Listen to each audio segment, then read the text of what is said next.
Good morning, Janet, and welcome to our lovely natural clinic. We're interviewing you for a role of a naturopath, and would be very happy to hear what you have to offer for the position. Thank you for having me. Excellent. If you don't mind, I was just going to get started with some questions. Of course. Excellent. When you undertake a task, Janet, what tools do you use to maintain focus? To maintain focus, I ensure that I practice mindfulness and awareness. If I find myself getting, dazed or a little bit I'm not in the present, I just bring myself back by focusing on what I can smell, feel, hear. I just follow my senses. I also train myself to have self-awareness. So if I've had a really long or hard day or a difficult client, I'll then go back and reflect on that day, realize, what I could have done differently or what I may have been able to do better, and then take that with me into the next day or my next client in future. That just helps me recognize ways I could improve the things that I do. And I find that being aware and self-reflecting just helps me to grow not only as a person, but as a practitioner. And it just helps me figure out strategies that are effective and strategies that aren't. I also try and help my clients to stay present and mindful. That way we can focus on the issue that we're dealing with and not kind of get sidetracked. So that those are the tools that I would use, to remain focused. Excellent. And in an average day, what do you do that's just for yourself? So I love martial arts. It's a passion of mine. That's my outlet as well. So I make sure a few times a week I get myself to a boxing, kickboxing, or a Muay Thai class. But I also listen to my body. So if I've had a really mentally or physically exhausting day and I just want to go home and relax, I'll also do that. I think it's really important just to listen to, your mind, your body, how you're feeling. I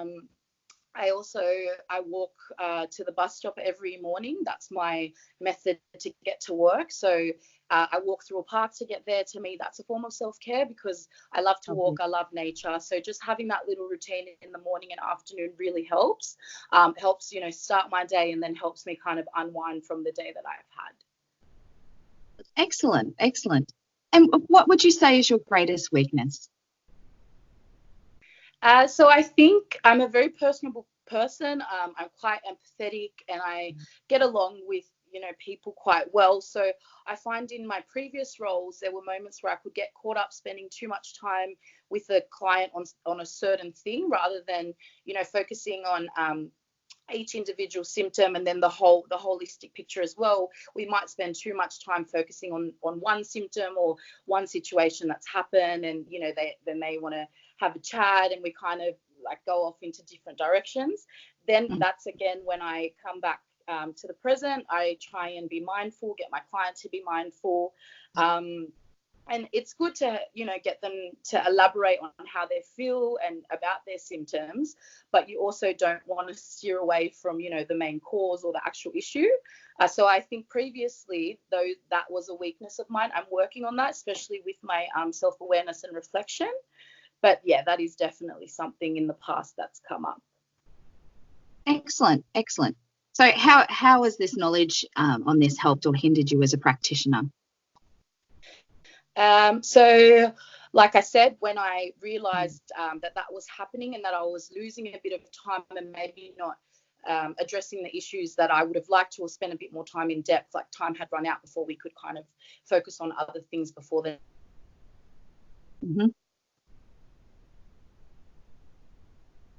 The next session, I just take control of that scenario. So if I can feel, I'll just bring us both back.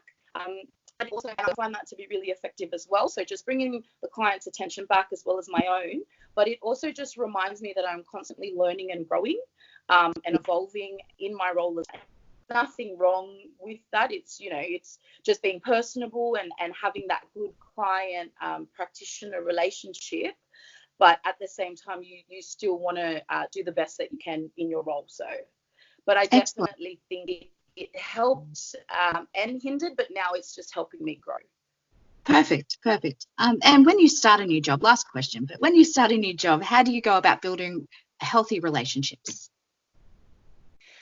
So when I start a new role with my colleagues, I will always be open and approachable. I'm open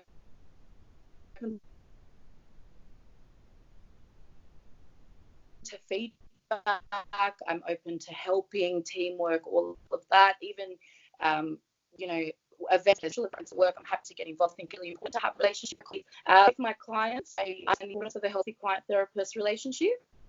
Mhm. You know, I kind of prep myself before each session just to clear my mind, again, bring myself back to the present, focus on what we're about to go into. But my aim is to support the client as much as I can, but then to also challenge where I need to. Mhm. And so, you know, that again would be through communication and through self-awareness. But yeah, just always ensuring that I'm open, clear and concise, ask questions if I need to, and then ask for feedback from my colleagues. So that's how I would build healthy relationships. Excellent. Thank you so much for your time, Janet, and coming in. It's been lovely having you, and I'll let you know within a few days. But it's been lovely meeting you. Thank you very much. Thank you so much. Thank you.